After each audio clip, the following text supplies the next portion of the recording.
mag-subscribe ka na. Hello, hello, hello, hello, universe. Hello mga buweks! Magandang araw sa inyong lahat. Galaw-galaw para hindi ba pa-imburnal. Hello sa ating mga subscribers dyan. Ganun din sa ating mga new subscribers. Welcome! Nalito ako. May distractions kasi. Welcome to Parade of Beauty! If you are here today, welcome to the new era of beauty. Beauty is in you. O, Jimba. May dumaan kasing tao, nahiya ako mga buweks. Alam nyo naman, mahiyain ako. Alam nyo yan, Jimba. But anyway mga buweks, kamusta naman kayo? Pasensya na, napuyat kayo kagabi. Alam nyo naman ang live natin umaabot yan ng mga 10 oras. But anyway, at least masaya naman tayo, diba? But anyway, wag na tayo magpa-chumpik-chumpik na. Ibuga na natin to, no? Para mabilisan, ayon.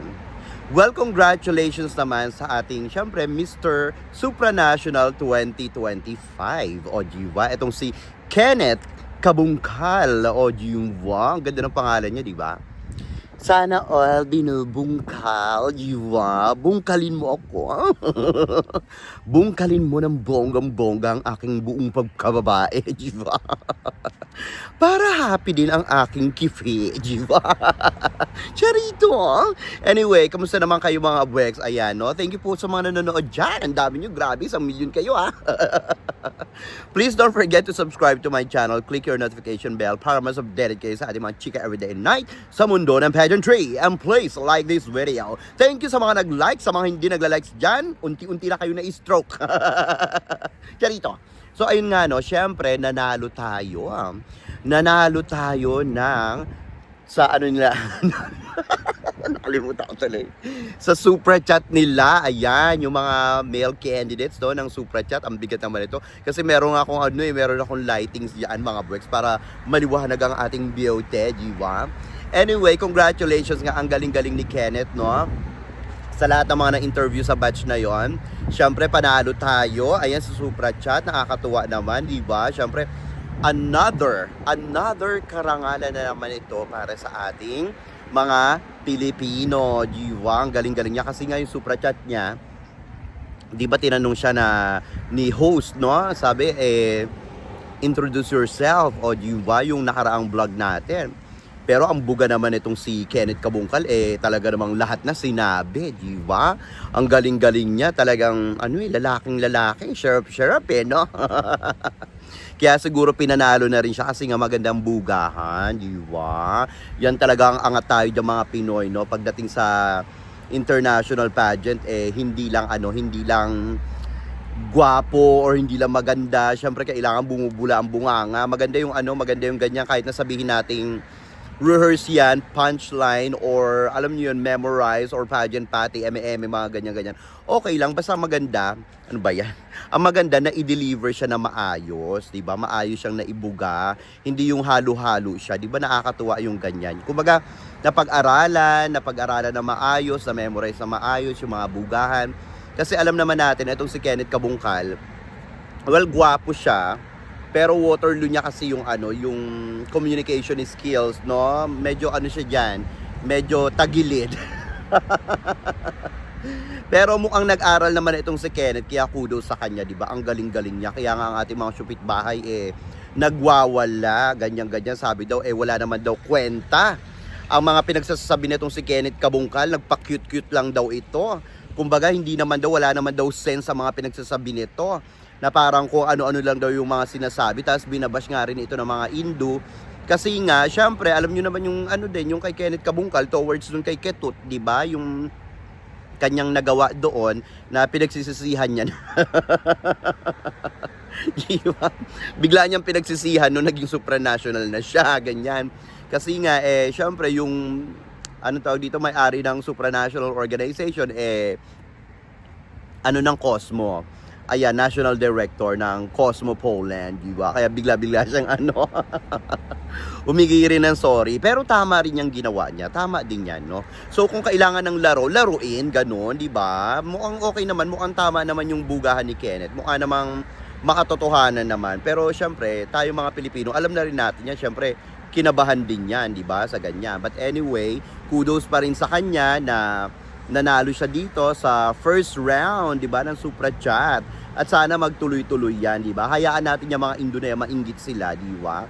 Kahit na ibash nila ang Pilipinas, hindi na mawawala ang kalibre ng mga Pinoy pagdating sa mundo ng pageantry, di ba? Anyway, ito pa nga, nakakaloka naman ito ang ating Reynang si Pia Wurtzbach, o di ba? Talaga naman, talagang lumalaban si Pia, di ba? Nagpunta rin pala ito sa sa Cannes Film Festival, di ba? Tari-tari ni Pia. Iniisip ko tuloy, hindi kasi ako dito sa Cannes eh. Kumbaga, sinusubaybayan ko lang kung ano yung mga nakikita ko. Halimbawa, meron ako nakitang magagandang damit o kaya mga Pinoy dyan. At gulat naman ako after ni Chelsea Manalo, Kylie Versosa, at isa pang title holder na talaga namang iconic, di ba? Etong si Pia Wurtzbach or Pia Johnsay Wurtzbach o Juan Tari-Tari, talagang hindi nawawala sa mga eksena si Pia, di ba? Ang ganda-ganda niya pa rin, mga bwex. Talagang parang hindi mo makitaan na tumatanda itong si Pia habang tumatagal, nagiging youthful, no? Nag-glow. Pwede pang ilaban ito sa international pageant. Sa tingin nyo ba kung halimbawa lalaban ito ulit ano kaya yung pwede niyang labanan, no? Parang pwede pang ulit Miss Universe, no? Nakakatuwa. Ang ganda ng kanyang ang ganda ng damit niya dyan. Diba? Talagang standout siya. Talagang hindi nagpapahuli ang ating mga reyna dito sa mga kaganapan internationally, diba? Kaya naman, ayan, nagtaasan din ang mga kilay ng mga syupit bahay natin, mga dilulu, mga vichin, at saka mga Indo. Sabi nila daw, mukha na daw gurang si si Pia Wurtzbach. Lipas na daw ang nito, ang karera. Wala na daw itong mga kaganapan. Mukha na daw itong natuyot, di ba? Nakakaloka talaga itong mga Indo na to. At saka mga vichin na ito, pinagtutulungan nila si ngayon, si Pia Wurtzbach. Ang sinasabi nila ayun na nga, yung buga pa rin nila, no? Bakit daw si Pia Wurtzbach ang tanda-tanda na daw nito at saka ang tagal na daw nitong nakoronahan as Miss Universe 2015? Bakit daw hindi iniimbitahan yung mga talagang title holder katulad daw nung nag-Miss International na taga-Vichin, ayan, at saka yung Miss Cosmo at Miss Supranational na very very recent lang from Indonesia.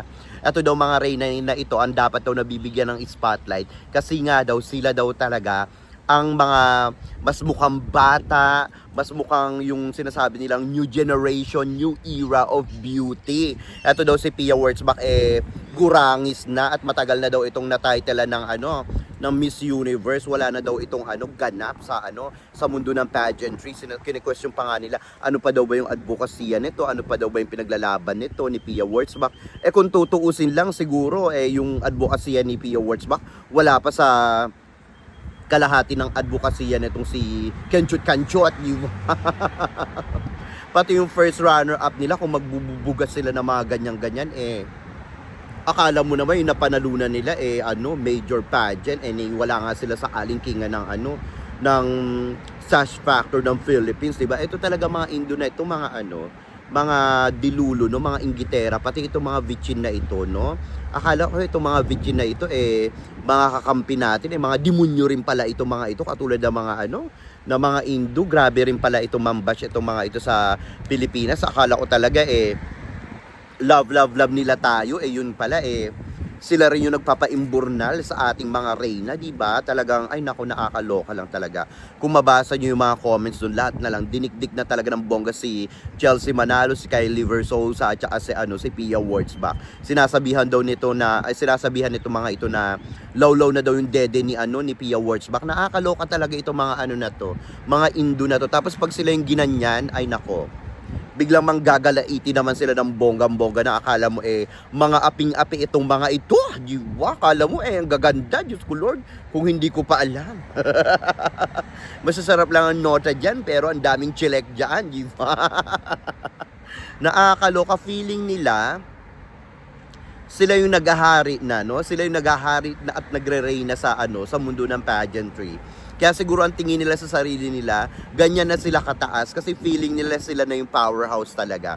Mga sila anong tawag dito, mga self-proclaimed, no, na powerhouse, na hindi pa naman. Bakit hindi na lang kaya tayo magtulungan tayo mga Asian countries, no? Kesa nagaganyanan. Ang tsaka tignan, ang tsaka nila, pati itong mga vichin na ito, di ba? Nakakaloka. Tapos ito pa nga mga buweks, no? Siyempre, naganap nga yung ano, yung model of the world at chuchucho ni Julia, no, ng Miss World. Nahihirapan ako dito sa ano ko, nakakaloka. But anyway, ayun na nga, naganap na yung model of the world, di ba? So, eme-eme na, ano, ang daming mga pangyayari dyan. Ang daming mas deserving na pwedeng pumasok sa ganito, sa European or sa Europe, sa Oceania, ganyan, no? Sa Africa, sa America, parang Americas pala, parang yung mga nakapasok, deserving naman yung iba. Pero kung titignan mo, lalong-lalo na sa Asia, ang daming pwedeng pumasok eh. 'Di ba? Pero ibinigay dito sa India, 'di ba? Kumbaga ang dami pang mas maganda kay India.